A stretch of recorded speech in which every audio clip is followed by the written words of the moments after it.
People who used to not believe in ghosts but do now, what experience changed your mind? I saw a reflection of myself at the end of a hallway in a friend's apartment building, only he told me the day after there was never any mirror in the hallways. Ooh, I have a story. So in high school, I worked kids' birthday parties. The place was basically a giant gym, and gymnastics/dance classes were also held there. One day, I came in, and one of the girls I worked with, who was very spiritual and very religious, was totally freaked out. During the gymnastics class she taught that morning, one of the kids was staring up at the ceiling. When she asked the kid what he was doing, he said, "There's a little boy up there," and pointed at the ceiling. Strange enough, but whatever. Kids are weird. Later, two girls who were working a birthday party before mine came out of the gym and were visibly shaken. A pair of 5-year-old twins went down a slide and then stared at the ceiling. They both said that there was a little boy up there, in the same spot on the ceiling that the kid from the morning gymnastics class. We all went in and inspected the ceiling. Of course, it was just a regular, gray, warehouse-Y ceiling. But we were all super freaked out at that point. During my party, I was pushing a little boy on the giant swing we had in the gym. He, too, began to stare at the ceiling. He said directly to my face, "Hey, there's a little boy up there." We told all of our coworkers and managers about the 3 separate experiences we had today with children from different parties and classes seeing a little boy on the ceiling. The next day, we had downtime between parties, and nobody was in the gym. There are cameras in the gym that allow parents to see their children playing from the lobby. My manager called us out of the break room. "Guys, check this out." We come out and see the screen, which is streaming from the gym, showing that giant swing going back and forth. Nobody's in there. It's just the swing going. I like to think that the ghost was truly a little boy who just wanted to play, and he finally got to go on the swing. Could be worse. I'm still not sure if I believe, but there have been some weird things in my life that I can't explain. When I was 5 years old, I woke up in the night and my grandma was standing at the end of my bed, wearing a teal blue skirt and a matching blouse. I remember that it was summer, and the sky was still light but not light enough for me to read, so I guess it was about 9 p.m.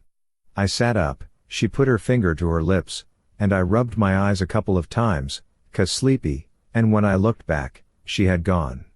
I just snuggled back under my covers thinking how nice it was to see her because I hadn't seen her for ages, and I hoped she would still be there when I woke up.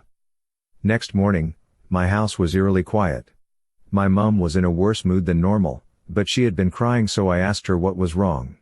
My grandma died the night before. She had been crossing a road after her bingo turned out, at 8:30 p.m., about 60 miles away from where we lived. She had a massive brain hemorrhage in the middle of the road and didn't even make it to the other side, let alone to my house 60 miles away. She was wearing a teal blue skirt and matching blouse.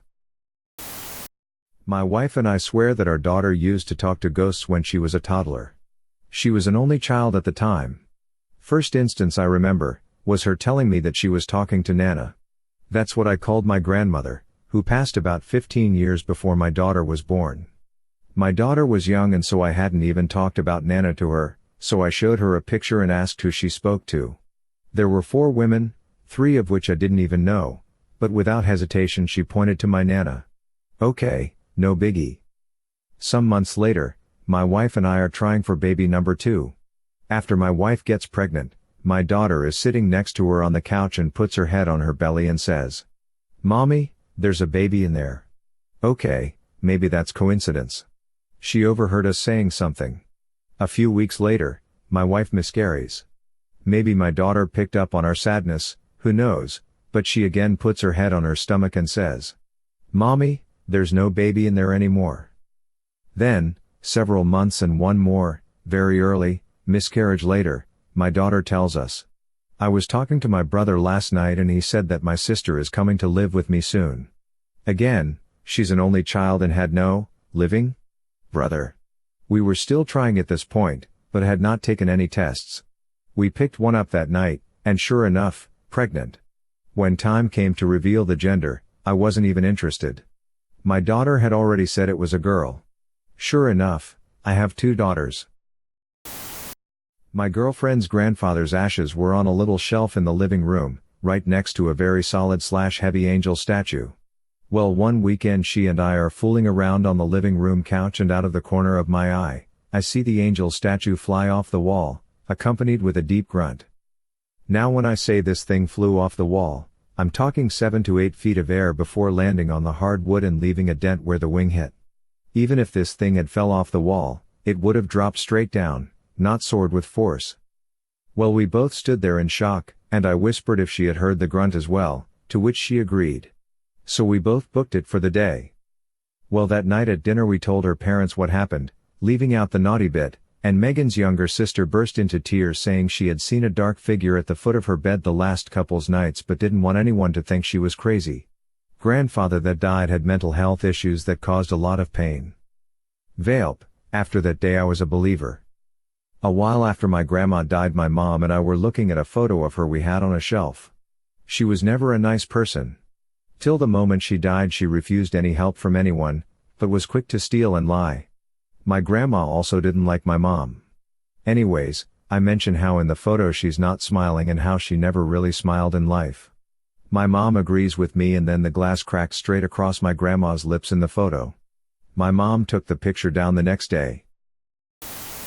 I still don't believe in ghosts, but I did have a strange experience. I had a cat who I found in a ditch many years ago. She was cute and I pet her, so she followed me back down the train tracks about a mile to my home. I opened the door for her and she went in. She was offered the opportunity to go back out, and did for a moment, but then came back in. She was mine forever. I've had many pets over the years and loved them all. But this one was different. She wanted to be near me all the time. I'd often said I'd never had a cat who made me feel like my personal space was being violated before. She followed me up to bed every night and purred me to sleep. She died fairly quickly. I barely even had a chance to say goodbye. I knew she was ill, having been diagnosed with hyperthyroidism, which cat owners will know is not a good thing to hear. Although progress has been made, ask your vets about the pens. They've worked miracles for my current cat who also has it. They vomit their food up and waste away slowly, eventually succumbing to either congestive heart failure or kidney damage. She had taken a turn for the worse and I thought her treatment wasn't working. On examination, they found tumors in her stomach and liver. She had been dealt a mortal blow and was only going to suffer harder and harder. In the most painful one I've ever had to deal with, I put her down and she even meowed one last time before the end. I forgot to mention that this cat was also the most talkative I've ever had.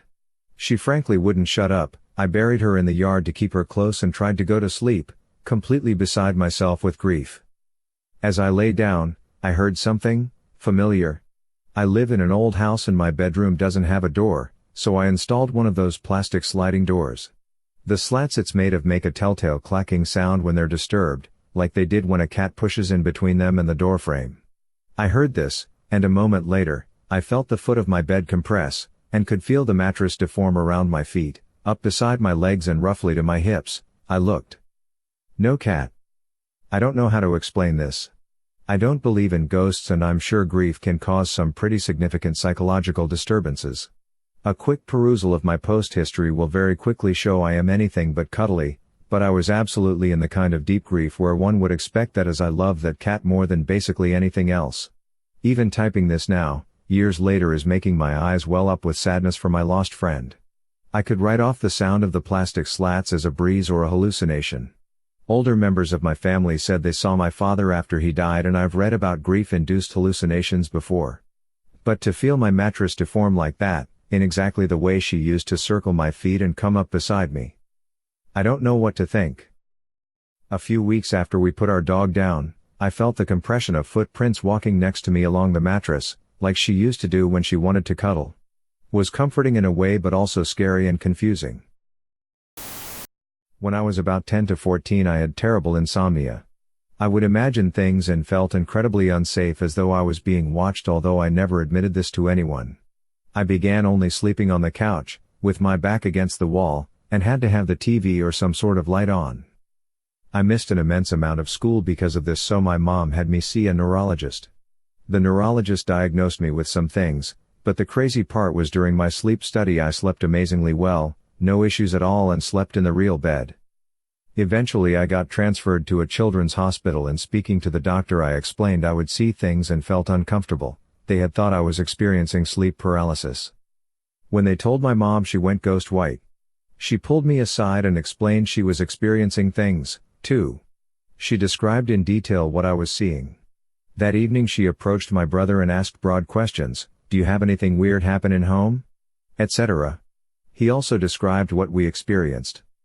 It was then I realized we must have paranormal activity, and I've believed it ever since. When we moved out of that house, all my sleep issues abruptly stopped, and I haven't experienced it since. What were these experiences, if you don't mind? Sorry, I didn't think the post would really get this much attention, so I didn't put a lot of effort into detail. I would see a large dark figure that I believed to be a man who would walk the halls at night. I would see things happening or hear things happening, like a cup would fall off the counter or items on an entry table move. One evening I remember seeing a black figure that was smaller, size of basketball, run across my bedroom floor, hit the wall, and went under my bed.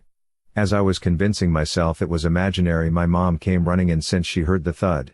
At the time we hadn't all concluded the ghost thing, so I didn't say what it was but ran out the house and spent the night at my friend's because I was terrified. My mom experienced many times the feeling of someone sitting on her bed. She said she'd think it was one of us and look, but there wouldn't be anyone there, just an indent as if someone was. There's more, but I'm at work, my break's over. I'll have to keep typing later if there's interest. Worked at a public pool. I would work alone after hours cleaning the building and the pool. One night around 2 a.m. I'm cleaning the change rooms. The pool has been closed for 4 hours at this time. I hear the sound of a child's laughter and bare feet running across the pool deck.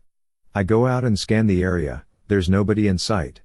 The doors are all closed and locked. There is nowhere a kid could be hiding. No wet footprints on the pool deck. I recheck the doors and the security monitors. I am the only person in the building. It was unsettling. Most of my family is extremely religious and believe in ghosts wholeheartedly. Most of them claim to have seen something paranormal at some point in their lives. I wasn't very religious, and I always thought to myself, if I haven't seen it, then it's not real. That changed during my senior year in high school. I was dog sitting at my great aunt's house while she was out of town for a few days. A little after midnight, I'm watching a movie and my aunt's dog starts barking like crazy and runs up the stairs at full speed. The dog was small, but fierce. Suddenly, I clear as day heard a gravelly voice at the top of the stairs say, "Bad doggie." The voice was deep and masculine. I went upstairs because I was certain nobody else was supposed to be there. I looked around and there was nobody in sight. The dog was still barking at something that I couldn't see. She was just barking at an empty hallway. That's when I heard footsteps walking away from us down the hall and into my aunt's bedroom. I could hear the footsteps, but I couldn't see anybody making them. I noped the F out of that house with the dog and went outside in my car. The dog and I slept there for the night. I'm not entirely sure WTF I experienced that night, but I definitely believe in the paranormal now. I never told my aunt about what happened, but apparently my great-uncle, her husband, had died in that house a few months after I was born. I never knew him, but I'm willing to bet that it was him who I heard that night. NSFW, I was one of the firefighters working on Ground Zero for 9/11. I lost 2 of my buddies, and it still haunts me to this day. As I was making my way through the rubble, I heard someone screaming. I bolted to wherever I heard the sound, and only found a twisted body on a rebar. The body was burnt and pale, and it looked like it had been there a while. I watched a firefighter walk up the rubble towards me, and hug me. I was confused, but I understood why he wanted a hug. I hugged him back, and when I opened my eyes, there was no firefighter. I stood there, holding a helmet. I don't know how I got this helmet, but it was in my hands. The golden eagle on the front had been bronzed, and a hole through the side of the helmet, with dried blood around it. I was holding this helmet in tears, while in front of an impaled civilian. I did some research, and the firefighter that I hugged had apparently died 3 hours before I saw him. I still have that helmet, and I will never forget the hug the fallen firefighter gave me. I was visiting my mother after my dad died. She went shopping with her sister and left me alone. I heard my dad as plain as day up in his room. He got up from his computer chair, walked over to the door and opened it. He walked down the stairs and stood on the last step for a few seconds before walking back up to his room and closing the door. I was probably 5 feet from him in the living room. I just froze. It scared the hell out of me. I'll be right there, God. I just gotta clean out this hard drive, and search history, before anyone else can see what I was into. I'm reassured now that I know I can still clean my HDD after my death. I can sleep more peacefully.